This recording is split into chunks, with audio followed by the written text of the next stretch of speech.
আপনারা যেখান থেকে দেশ রূপান্তরের সঙ্গে যুক্ত রয়েছেন সবাইকে স্বাগত। আমরা আপনাদেরকে দেখানোর চেষ্টা করছি কমলাপুর রেল স্টেশন থেকে সরাসরি যুক্ত জীবনের ঝুঁকি নিয়ে শহর ছাড়তে ব্যস্ত হয়ে পড়ছেন নগরবাসী। আমরা দেখেছি সকাল থেকে কমলাপুর রেল স্টেশনে যাত্রীর উঠছে পড়া ভিড়। আইনশৃঙ্খলা রক্ষাকারী বাহিনীর সদস্যদের কালকে ব্যাপক একটা বড় ভূমিকা আমরা দেখেছি। ট্রেনের ছাদে করে কোনো যাত্রী যেহেতু না যেতে পারে, তবে আজকের চিত্রটি একেবারে ভিন্নভাবে দেখা যাচ্ছে। ভিতরে কোনো জায়গা না থাকার কারণে তারা ছাদে করেই জীবনের ঝুঁকি নিয়ে যাত্রা শুরু করেছেন বলে অনেকে জানিয়েছেন।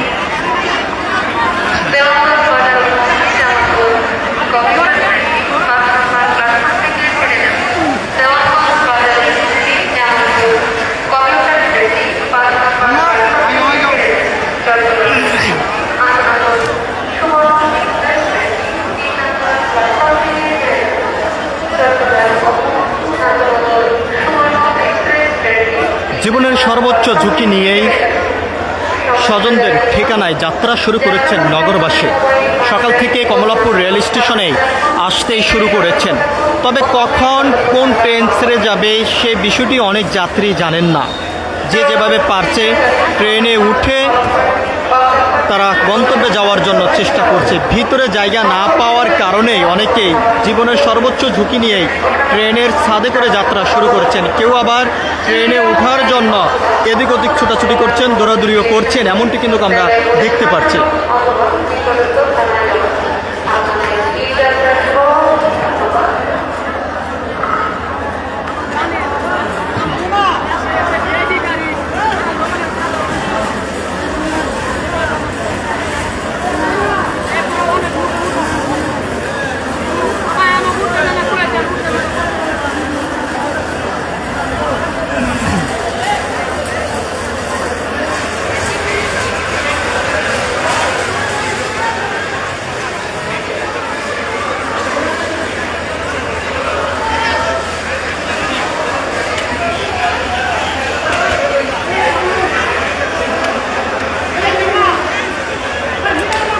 জীবনের সর্বোচ্চ ঝুঁকি নিয়েই যাত্রা শুরু করছেন স্বজনদের ঠিকানায়।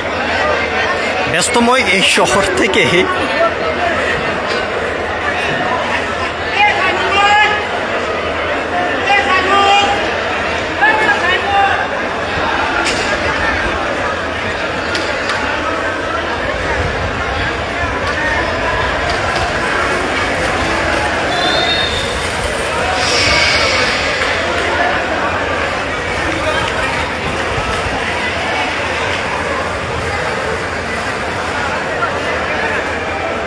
আমরা দেখতে পাচ্ছি, যদিও এখন ট্রেনটি ছেড়ে যাওয়ার পথেই।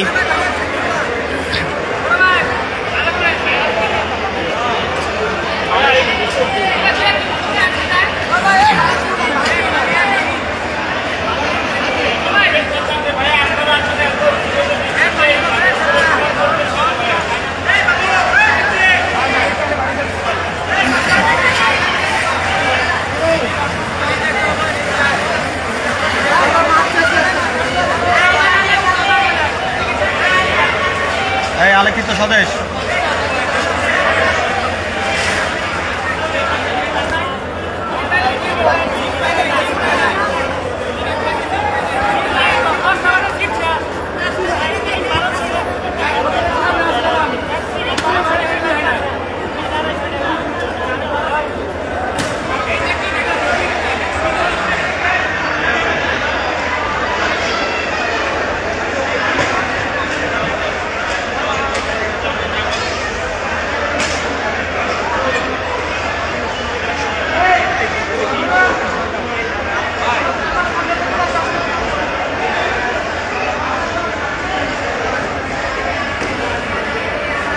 আপনারা যেখান থেকে দেশ রূপান্তরের সঙ্গে যুক্ত রয়েছেন আবারও সবাইকে স্বাগত জানাচ্ছি। আপনাদের সঙ্গে রয়েছি আমি মোহাম্মদ খোকা। আমরা সকাল থেকে দেখেছি কমলাপুর রেল স্টেশনে আসতে শুরু করেছেন সাধারণ যাত্রীরা। এখানে এসেই অনেকেই টিকিট সংগ্রহ করেছেন দীর্ঘ সময় পর্যন্ত লাইনে দাঁড়িয়ে, এবং টিকিট সংগ্রহ করার পরে ট্রেন আসার পরে তারা অনেকেই সিট পেয়েছেন, অনেকে ভিতরে জায়গা না পাওয়ার কারণে আমরা দেখেছি যে ট্রেনের ছাদের উপরে উঠে অবস্থান করেছেন তাদের যে স্বপ্নের ঠিকানায়, সেই স্বপ্নের ঠিকানায় যাওয়ার জন্য। এদিকে যাত্রীরা যেমনটি অভিযোগ করছেন যে ঈদের সময় এরকম সব সময় তীব্র একটি যানজটের মতন ট্রেনের ভিতরে থাকে, যা স্বস্তিতে কখনই তারা তাদের যে স্বপ্নের ঠিকানায় পৌঁছানো সম্ভব হচ্ছে না বলে অভিযোগ করেছেন। স্বস্তি নেই, তারপরও জীবনের ঝুঁকি নিয়েই তারা যাত্রা শুরু করেছেন স্বজনদের ঠিকানায়, এবং সেই যাত্রাকে ঘিরে আমরা দেখেছি আইনশৃঙ্খলা রক্ষাকারী বাহিনীর সদস্যদের যেই ভূমিকা, অর্থাৎ যে তৎপরতা থাকার কথা ছিল সেটি কিন্তু আজকে চোখে পড়েনি আমাদের। গতকালকে আমরা দেখেছি ট্রেনের ছাদে করে কেউ যেহেতু না যেতে পারে সেই বিষয় নিয়ে সর্বোচ্চ একটি ভূমিকা রেখেছিলেন আইনশৃঙ্খলা রক্ষাকারী বাহিনীর সদস্যরা। তবে আজকের চিত্রটি একেবারেই ভিন্নভাবে দেখা যাচ্ছে। এখানে আইনশৃঙ্খলা রক্ষাকারী বাহিনীর সদস্যদের কোনো ধরনের বড় ভূমিকা আমরা দেখতে পাইনি। এদিকে নারী, পুরুষ, শিশু, কিশোর থেকে শুরু করে সব বয়সের মানুষ জীবনের ঝুঁকি নিয়ে ট্রেনের ছাদে অবস্থান করেছেন তাদের একমাত্র যে স্বপ্নের ঠিকানা, সেই স্বপ্নের ঠিকানায় যাওয়ার জন্য।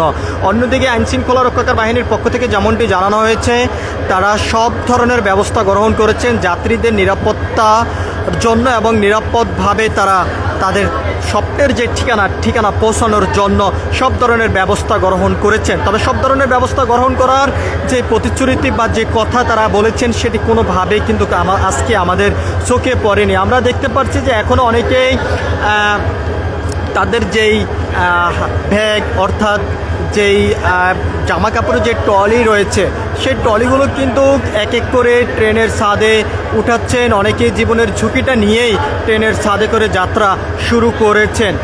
বিভিন্নভাবে আমরা দেখতে পাচ্ছি যে গণমাধ্যম থেকে শুরু করে সামাজিক যোগাযোগ মাধ্যমে অনেক ধরনের তথ্য আসেই। ট্রেন থেকে অনেকে ছিটকে পড়েই দুর্ঘটনার কবলে শিকার হন, এমনটি কিন্তু আমরা দেখেছি। তবে সেই দুর্ঘটনা বন্ধ করার জন্য আইনশৃঙ্খলা রক্ষাকারী বাহিনীর সদস্যরা সব ধরনের ব্যবস্থা নিয়েছেন, এমনটি জানিয়েছেন। আজকের চিত্রটি একেবারে ভিন্নভাবে দেখা যাচ্ছে। কোনোভাবেই কিন্তু আইনশৃঙ্খলা রক্ষাকারী বাহিনীর সদস্যদের দেখা আমরা আজকে দেখিনি কমলাপুর রেল স্টেশনে, অর্থাৎ যে ট্রেনগুলোতে আজকে যেই স্বপ্নের ঠিকানায় যাত্রা শুরু করেছেন আজকের এই নগরবাসী, সেই নগরবাসীদেরকে কোনোভাবে ঠেকানো যাচ্ছে না ট্রেনের ছাদে ওঠার। শুরু থেকে যদি আইনশৃঙ্খলা রক্ষাকারী বাহিনীর সদস্যরা না থাকলেও আনসার সদস্য যারা রয়েছেন রেলওয়ে কর্তৃপক্ষের, তারা ট্রেনের ছাদে অবস্থান করেছেন এবং যাত্রীদেরকে উপরে ওঠার জন্য নির্দেশ করেছেন, এবং সেই উপরে ওঠার জন্য যেই না ওঠার জন্য যে নির্দেশ দেওয়া হয়েছে সেটি অমান্য করে আমরা দেখেছি অনেকেই উপরে উঠে অবস্থান করেছেন তাদের স্বপ্নের ঠিকানায় যাওয়ার জন্য। সব কিছু মিলিয়ে যদি আমরা আপনাদেরকে জানিয়ে রাখতে চাই, কমলাপুর রেল স্টেশন থেকেই স্বপ্নের ঠিকানায় এবং স্বজনদের টানে কিন্তু এই শহর ছাড়তে শুরু করেছেন নগরবাসী, এবং এই যাত্রা কতটুকু নিরাপদ, কতটুকু স্বস্তি সেই বিষয়ে আসলে আপনারা দেখতে পাচ্ছেন দেশ রূপান্তরের ক্যামেরার মাধ্যমে কতটা স্বস্তি এবং কতটা নিরাপদে এই বাংলাদেশের মানুষ এবং জনগণ তাদের স্বজনদের উদ্দেশ্যে যাত্রা শুরু করেছেন এবছরও ঈদের ছুটিতে, সেটি আপনারা দেশ রূপান্তরের ক্যামেরার মাধ্যমে দেখতে পাচ্ছেন। আমরা আপনাদেরকে আরেকটি বিষয় জানিয়ে রাখতে চাই, অনেকে যেমনটি অভিযোগ করেছেন অনলাইনে টিকিট সংগ্রহ করতে গেলে কিন্তু কোনোভাবে টিকিট সংগ্রহ করতে পারেননি। দীর্ঘ সময় পর্যন্ত লাইনে দাঁড়িয়ে তারা টিকিট সংগ্রহ করতে হয়েছে বলে তারা অভিযোগ করেছেন, এবং অনেকে টিকিট পাওয়ার পরও ভিতরে জায়গা পাননি, সিট পাননি, যার কারণে ট্রেনের ছাদে উঠে অবস্থান করেছেন তাদের স্বপ্নের ঠিকানায় পৌঁছানোর জন্য। সব কিছু মিলিয়ে এই ছিল এখনকার মতন আমার কাছে কমলাপুর রেল স্টেশন থেকে সর্বশেষ।